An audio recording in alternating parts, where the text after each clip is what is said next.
Hello guys, आप सभी का स्वागत है हमारे ऑनलाइन वेब ट्यूटर चैनल पे। मैं हूं संजय। हम जो कोर्स कंटिन्यू कर रहे हैं वो है Laravel 8 फ्रेमवर्क ट्यूटोरियल और इस कोर्स का ये पार्ट नंबर 13 नंबर वीडियो है। इस वीडियो सेशन में गाइस हम बात करेंगे about slots and inner slots of components. Last video session में हमने कंपोनेंट के सारे बेसिक्स कॉन्सेप्ट को समझा और हम इस वीडियो में कंपोनेंट के कॉन्सेप्ट को कंटिन्यू करने वाले हैं। मेरी एक रिक्वेस्ट है, अगर आपने चैनल को सब्सक्राइब नहीं किया है फटाफट चैनल को सब्सक्राइब कर दें ताकि आने वाली वीडियोस की लेटेस्ट अपडेट आपको मिलती रहे।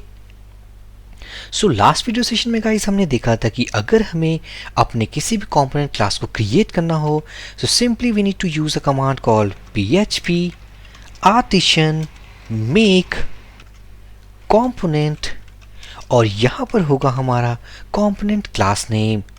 इन दिस केस अगर हम पास करें मैसेज मैसेज के नाम से एक कंपोनेंट क्लास क्रिएट होगा और हम इसे लेआउट में कॉल करेंगे with the help of a tag call x-message। इस तरीके से हम अपने कंपोनेंट क्लास और उसके टैग को यूज़ कर सकते हैं। अब हम बात करते हैं नॉन एम्प्टी टैग्स के बारे में। ये है हमारा एम्प्टी टैग। इसका मतलब इस टैग के बीच में हमारा कोई भी कंटेंट और कोई भी एट्रीब्यूट नहीं है। बट इन केस अगर मैं कहूँ सपोज x-message, यहाँ पर होगा हमारा सम कंटेंट और यहाँ पर मैं क्लोज करूँगा अपने कंपोनेंट के टैग को। इसके बीच में पास किए हुए सारे कंटेंट्स हमारे स्लॉट्स के अंदर आएंगे। इस वीडियो सेशन में हम ये डिस्कस करने वाले हैं कि अगर हमने कोई कंपोनेंट क्रिएट किया, अगर हमने इसके इनर में कोई कंटेंट पास किया है या इनर एट्रीब्यूट्स या इनर HTML एलिमेंट्स डिफाइन किया है हम उन्हें कैसे एक्सेस कर सकते हैं। चलिए स्टार्ट करते हैं। सबसे पहले हमें कंपोनेंट क्लास क्रिएट करेंगे। लास्ट वीडियो सेशन में हमने मैसेज कंपोनेंट के बारे में देखा था। इस वीडियो सेशन में हम एक नया कंपोनेंट क्रिएट करते हैं। php artisan make component and let's say alert। Enter में प्रेस करूंगा। Component created successfully. मैं जाऊंगा एडिटर पे, रिलोड दिस स्ट्रक्चर। जैसा कि हमें पता है कि जब भी हम कंपोनेंट क्रिएट करते हैं हमारे पास दो फोल्डर्स मीन्स दो फाइल्स क्रिएट होते हैं। पहला हमारा कंपोनेंट क्लास एंड सेकंड हमारा कंपोनेंट लेआउट। कंपोनेंट क्लास के लिए मैं जाऊंगा ऐप फोल्डर के अंदर, व्यू फोल्डर के अंदर, कंपोनेंट्स फोल्डर के अंदर और ये रहा हमारा alert.php। इस alert.php में हमारे पास दो मेथड्स होंगे, एक होगा हमारा कंस्ट्रक्ट मेथड और दूसरा होगा हमारा रेंडर मेथड। ये जो रेंडर मेथड है ये हमारे कंपोनेंट लेआउट फाइल को कॉल कर रहा है और ये जो लेआउट फाइल होगी वो होगी हमारे रिसोर्सेज, व्यूज, कंपोनेंट्स और इस कंपोनेंट के अंदर हमारे पास होगा alert.plate.php। सिंपली अगर हमें इस alert कंपोनेंट को यूज करना हो सिंपली मैं जाऊंगा अबाउट अस लेआउट पे। हम कॉल करेंगे x-alert। इस तरीके से हम यूज कर सकते हैं। अगर मैं alert.blade.php पे इन कमेंट्स लाइन को रिमूव करके अगर मैं h1 एलिमेंट पास करूं, let's say welcome to alert component, save करूंगा, ब्राउज़र पे जाऊंगा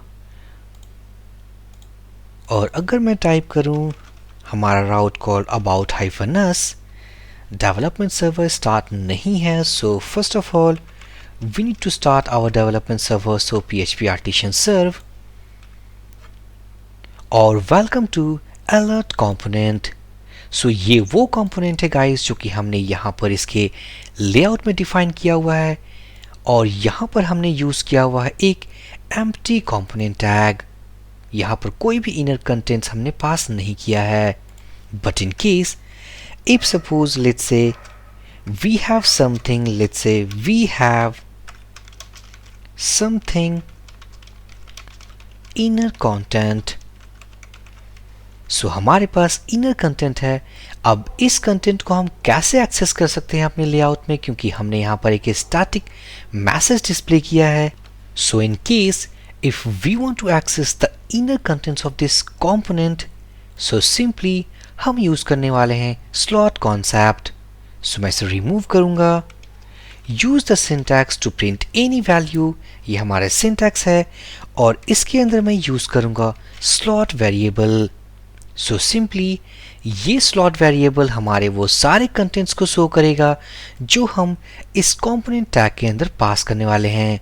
सो मैं सेव करूंगा, रिलोड करूंगा और we have something inner content. In case अगर मैं इस स्पेलिंग को समथिंग कुछ और स्पेलिंग लिख दूं, ब्राउजर पे जाऊंगा, रिलोड करूंगा, we will have some error that is undefined variable. So by default slot variable defined है और ये slot variable is nothing, it is actually specifying the inner contents of this component tag. So ये है guys हमारा slot concept। अगर हमने अपने non-empty component tag के बीच में अगर कोई भी content लिखा है उसको retrieve करने के लिए हम यूज करेंगे slot variable। अगर मैं बात करूं यहाँ पर हमारा सिंगल लाइन कमेंट है, मीन्स सिंगल लाइन कंटेंट है।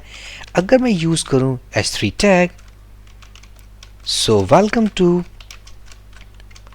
Inner h3 tag. अगर मैं सेव करूंगा, ब्राउजर पे जाऊंगा, रिलोड करूंगा, so we have something inner content, ये फर्स्ट लाइन है and the second line we have specified as h3 tag. So welcome to inner h3 tag. So ये है गाइस हमारा स्लॉट बेस्ड कॉन्सेप्ट, जहां पर अगर हमारा नॉन एम्प्टी कंपोनेंट टैग हो सो उसके इनर कंपोनेंट्स को एक्सेस करने के लिए हम स्लॉट वेरिएबल यूज करेंगे। अब हम बात करते हैं इनर स्लॉट्स के बारे में।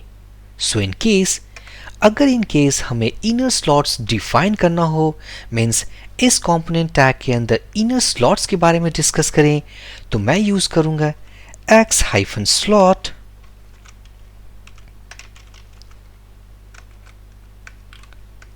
ये भी हमारा एक नॉन एम्प्टी टैग होगा। इसके अंदर हम डिफाइन करेंगे नेम एट्रीब्यूट और let's say we have a name attribute as title, alert, sample title 1। अगर मैं ब्राउजर पर रिलोड करूं तो हम देख सकते हैं जो हमने इनर स्लॉट्स बनाया we are not able to access that value. ये जो हमने यहाँ पर डिफाइन किया हुआ है हम इसे एक्सेस नहीं कर पा रहे हैं। So to access this value what we have specified inside this inner slot we will use this name attribute।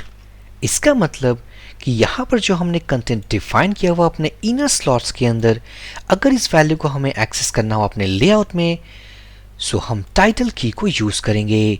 सो मैं जाऊंगा लेआउट पे और विद इन h3 टैग मैं प्रिंट सिंटैक्स को यूज करूंगा और इसके अंदर डिफाइन करूंगा टाइटल वेरिएबल। ये वो वेरिएबल है, मीन्स ये वो की है जो कि हमने यहाँ पर नेम एट्रीब्यूट के अंदर डिफाइन किया है। सो मैं सेव करूंगा, ब्राउजर पे जाऊंगा, रिलोड करूंगा and we can see our output as alert sample title 1। So इसी तरीके से अगर मैं जाऊं अपने नेक्स्ट पेज पे समथिंग कॉल्ड contactus.blade.php, यहां पर हम यूज करने वाले हैं x-alert non empty component tag create करूंगा। सबसे पहले let's h3 tag welcome to contact us page. अगर मैं इस लाइन को रिमूव कर दूं, सेव करूंगा, ब्राउजर पे जाऊंगा, रिलोड करूंगा और ऑब्वियसली हमें राउट चेंज करना हो because this is for the about us and this is for the contactors. इस पेज में हमारे पास एक एरर है that is undefined variable title. ये एरर इसलिए है क्योंकि यहाँ पर जो हमने कंपोनेंट टैग डिफाइन किया हुआ है और जो रेंडर करने के लिए लेआउट यूज हो रही है, इस लेआउट पे हमारे पास दो वेरिएबल्स हैं। First slot is basically the content what we have defined inside this component tag, but जो second की है we have title, so इसका मतलब we need to define a inner slot। so x-slot और इसके अंदर हम डिफाइन करेंगे एक name attribute with the name of title. So let's say title, and simply let's say sample title 2. मैं इसे सेव करूंगा, ब्राउजर पे जाऊंगा, रिलोड करूंगा, and we have the output as welcome to contact us page and sample title 2. So ये था guys हमारा slots और इनर स्लॉट के कॉन्सेप्ट के बारे में. So in the next video we will discuss about inline components. So for this video session guys, thank you for watching and have a great day.